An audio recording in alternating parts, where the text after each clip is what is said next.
राजा ययाति की कहानी काम वासना भोग भोगने से शांत नहीं होती। असुरों के राजा वृषपर्वा की पुत्री का नाम शर्मिष्ठा था और असुरों के गुरु शुक्राचार्य जी की पुत्री का नाम देवयानी था। शर्मिष्ठा और देवयानी के बीच मित्रता थी। एक दिन शर्मिष्ठा बाकी राजकुमारियों के साथ वन विहार के लिए जा रही थी। जाते समय उन्होंने गुरु पुत्री देवयानी को भी अपने साथ ले लिया। हजारों सखियां उपवन में टहल रही थीं। वहां सुंदर पुष्पों से लदे हुए अनेक वृक्ष, कमल से खिले सरोवर और भंवरों की गूंज सुनाई दे रही थी। ये बड़ा ही मनोरम दृश्य था। सभी राजकुमारियां सरोवर में खेल रही थीं और स्नान कर रही थीं। वे सभी निर्वस्त्र थीं। उसी समय भगवान शंकर और पार्वती जी वहां से निकल रहे थे। उन्हें देखकर सभी कन्याएं सकुचा गईं, दौड़ पड़ी और अपने अपने वस्त्र पहनने लगी। शीघ्रता के कारण देवयानी के हाथ में शर्मिष्ठा का वस्त्र आ गया और उन्होंने वही पहन लिया। ये देखकर राजकुमारी शर्मिष्ठा ने क्रोधित होकर कहा, तुम्हारी हिम्मत कैसे हुई? हमारे पुरोहित की कन्या होकर तुमने राजकुमारी का वस्त्र कैसे धारण कर लिया? इस बात को लेकर दोनों के बीच विवाद हो गया। शर्मिष्ठा और देवयानी के बीच विवाद। देवयानी ने उत्तर दिया, तू ज्यादा बढ़कर मत बोल। क्या तू मेरे पिता शुक्राचार्य जी को जानती है?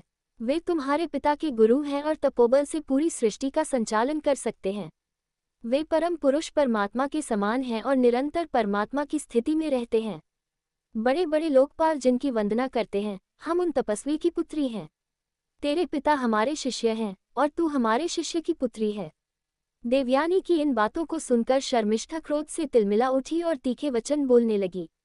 शर्मिष्ठा ने अपनी राजकुमारियों को आदेश दिया, इस गुरुपुत्री को उठाकर कुएं में फेंक दो। राजकुमारियों ने शर्मिष्ठा का आदेश मानते हुए देवयानी को कुएं में फेंक दिया और सब वहां से चली गईं। महाराज ययाति और देवयानी का प्रथम मिलन। महाराज ययाति एक चक्रवर्ती सम्राट थे। वे राजा नहुष के 6 पुत्रों में से एक थे। एक दिन वे जंगल में शिकार करने गए। प्यास लगने पर वे एक कुएं के पास पहुंचे। उनके सेवकों ने बताया कि कुएं में कोई है। महाराज ययाति ने एक वस्त्र नीचे फेंककर और हाथ देकर उस व्यक्ति को बाहर निकाला। बाहर आने पर उन्होंने देखा कि वह और कोई नहीं बल्कि निर्वस्त्र देवयानी थी। देवयानी बेहद संकोच में थी। ययाति ने कहा, देवी, मैंने केवल आपको बचाने के भाव से ये किया है। इस पर देवयानी ने उत्तर दिया, आज तक मेरा हाथ किसी ने नहीं पकड़ा। आप ये सुनकर चौंक जाएंगे कि मैं कौन हूँ। मैं भगवान शुक्राचार्य की पुत्री देवयानी हूँ। ये सुनकर महाराज ययाति के होश उड़ गए। उन्होंने सोचा कि इतने बड़े ब्रह्म ऋषि की पुत्री को निर्वस्त्र अवस्था में स्पर्श करने के कारण उन्हें श्राप मिल जाएगा। ययाति ने कहा, देवी, मैंने केवल आपको बचाने के उद्देश्य से स्पर्श किया। देवयानी ने उत्तर दिया, डरो मत। मुझे पहले ही एक श्राप मिला है कि कोई ब्रह्म ऋषि मुझे अपनी पत्नी के रूप में स्वीकार नहीं करेगा।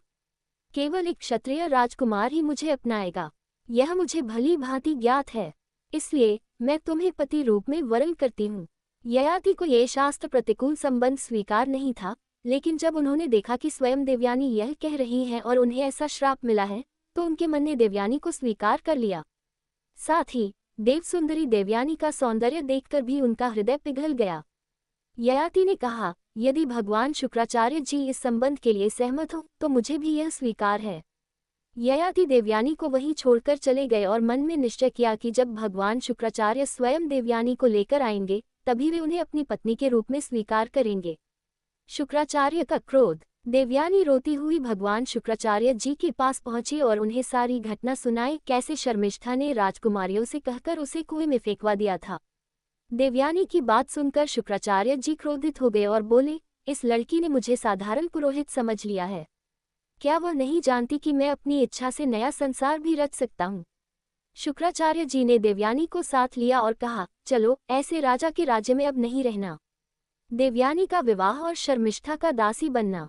जब वृषपर्वा को ये बात पता चली कि अगर भगवान शुक्राचार्य जी नाराज हो गए तो उनके राज्य का विनाश निश्चित है, वह तुरंत उनके चरणों में गिर पड़ा और क्षमा मांगने लगा। शुक्राचार्य जी ने कहा, मैं अपनी पुत्री का अपमान सहन नहीं कर सकता। यदि तुम चाहते हो कि मैं यहाँ रुकूं, तो वही करो जिसमें मेरी पुत्री संतुष्ट हो। वृषपर्वा ने विनम्रता से कहा, महाराज, आपकी आज्ञा का पालन होगा। कृपया बताएं, आपकी पुत्री क्या चाहती है? देवयानी ने कहा, मैं जिसे पति रूप में वरण करूं, उसकी दासी बनकर शर्मिष्ठा आजीवन मेरी सेवा करे।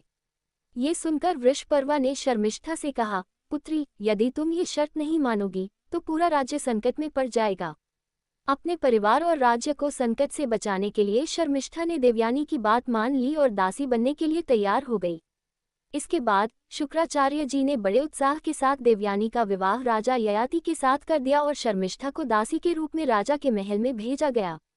विवाह के समय देवयानी ने राजा ययाति से स्पष्ट रूप से कहा, एक बात ध्यान रखना, ये दासी शर्मिष्ठा कभी तुम्हारे करीब नहीं आनी चाहिए। शर्मिष्ठा, जो एक राजकुमारी थी और अत्यंत सुंदर भी, को लेकर देवयानी के मन में हमेशा आशंका बनी रहती थी। राजा ययाति भी देवयानी से भयभीत रहते थे, क्योंकि वह शुक्राचार्य जी की पुत्री थी। शर्मिष्ठा और ययाति के 3 पुत्र। समय बीतता गया। एक दिन जब देवयानी पुत्रवती हो चुकी थी, शर्मिष्ठा ने राजा ययाति को अकेले में पकड़ लिया। अपनी चतुराई और प्रवीणता से शर्मिष्ठा ने राजा ययाति को अपने वश में कर लिया। ये सब इतनी गुप्त रूप से हुआ कि देवयानी को इसका पता ही नहीं चला। कुछ समय बाद देवयानी को 2 पुत्र हुए, जबकि शर्मिष्ठा से राजा ययाति के 3 पुत्र हुए। एक दिन देवयानी वन में घूम रही थी। उन्होंने देखा कि वहां 3 राजकुमार राजचिन्हों से युक्त खेल रहे थे। ये देखकर देवयानी को आश्चर्य हुआ। उन्होंने सोचा, चक्रवर्ती सम्राट महाराज ययाति के तो केवल 2 पुत्र हैं। ये राजकुमार जैसे प्रतीक धारण किए हुए बालक कौन हैं?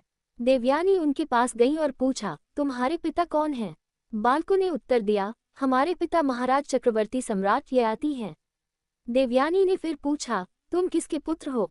बालकों ने कहा, हम शर्मिष्ठा माता के पुत्र हैं।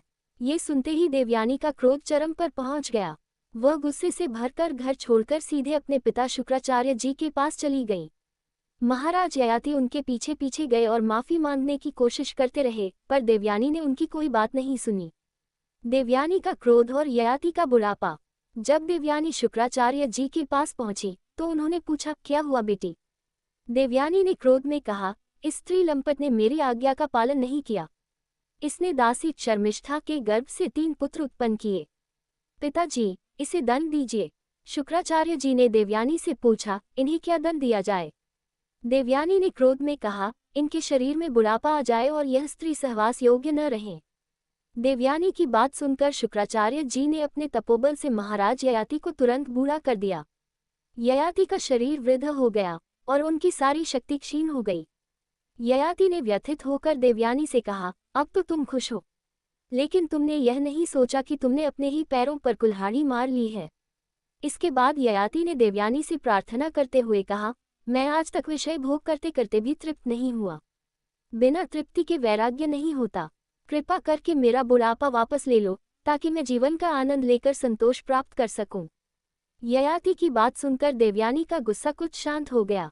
उन्होंने अपने पिता शुक्राचार्य जी से प्रार्थना की, पिताजी, ऐसा कोई उपाय बताए जिससे इनका बुढ़ापा समाप्त हो जाए और ये फिर से जवान हो सके। शुक्राचार्य जी ने कहा, अगर इनका कोई पुत्र इन्हें अपनी जवानी देने के लिए तैयार हो जाए तो यह वापस युवा होकर गृहस्थ धर्म का पालन कर सकते हैं। ययाति के पुत्र पुरु का बलिदान। ययाति ने अपने पुत्रों से उन्हें अपनी जवानी देने की प्रार्थना की, परंतु उनके 4 पुत्रों ने उन्हें मना कर दिया। अंत में उनके सबसे छोटे पुत्र पुरु इस त्याग के लिए तैयार हो गए।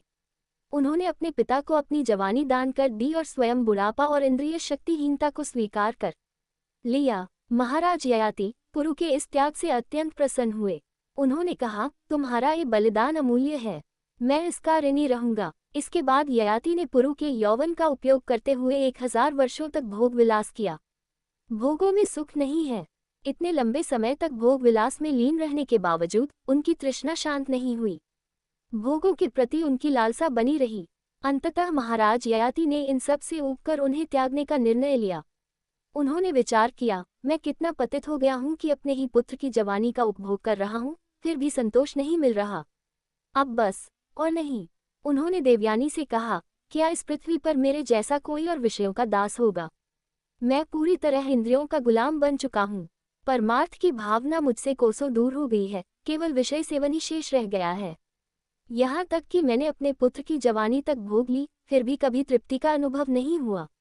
अब और नहीं। विषयों का सेवन करते करते मैंने अपने पुत्र की 1000 वर्ष की आयु भोग ली, फिर भी वही तृष्णा, वही भोग लालसा बनी रही।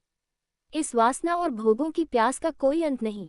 आज मैं परमात्मा को साक्षी मानकर दृढ़ निश्चय करता हूँ कि अब इन भोगों को कभी स्वीकार नहीं करूँगा। ययाति का त्याग और समर्पण। ययाति ने अपने पुत्र पुरु को उसकी जवानी लौटाते हुए स्वयं बुढ़ापा स्वीकार कर लिया। उन्होंने निश्चिंत होकर भगवान के चिंतन में स्वयं को समर्पित कर दिया। अपने पुत्र पुरु को सिंहासन सौंपकर उन्होंने राजपाट त्याग दिया और वनवास का मार्ग अपनाया। वन में रहते हुए ययाति ने घोर तपस्या की। कठोर साधना करते हुए उन्होंने समस्त सांसारिक शक्तियों और इच्छाओं का त्याग किया। अंततः आत्म साक्षात्कार के द्वारा अपने शरीर को तपस्या से भस्म कर वे परमात्मा वासुदेव की परम गति को प्राप्त हुए। इस कहानी से हमारे लिए सीख। इस कहानी से हमें ये सीख मिलती है कि स्त्री पुरुष के बीच का मोह और आसक्ति हमें आत्मबोध से दूर रखते हैं। ये जीवन कोई आसान खेल नहीं है। माया और मोह का त्याग करना बहुत कठिन है। हम अपने स्वजन और संबंधियों के साथ जो आकर्षण महसूस करते हैं वह माया का जाल है और इससे मुक्त होना बहुत मुश्किल होता है। केवल वही व्यक्ति जिस पर श्री कृष्ण की कृपा होती है यह अनुभव करता है कि भोगों में सुख नहीं है, संसार के संबंध मिथ्या हैं, और जब वह अपने चित्त को निरंतर परमात्मा में लगाता है तब भगवान वासुदेव की कृपा से उसे मुक्ति प्राप्त होती है। अबलो नसानी अब न नसहूँ, राम कृपा भव निसा सिरानी, जागे फिरी न दसहूँ। श्री रामचरितमानस। यहाँ श्री तुलसीदास जी कह रहे हैं कि अब तक तो मेरी आयु व्यर्थ ही नष्ट हो गई, परंतु अब इसे नष्ट नहीं होने दूंगा। जब तक मैं इंद्रियों के वश में था तब तक उन्होंने मुझे मनमाना नाच नचाकर मेरी बड़ी हंसी उड़ाई, परंतु अब स्वतंत्र होने पर यानी मन इंद्रियों को जीत लेने पर उनसे अपनी हंसी नहीं कराऊंगा। अब तो अपने मन को श्री राम जी के चरणों में लगा दूंगा। जो इंद्रियों को छूट दे देता है वह चाहे कितना भी बड़ा विद्वान या बलवान हो वह अवश्य नष्ट हो जाता है। यही बात जिसके जीवन में आ गई उसका काम बन गया।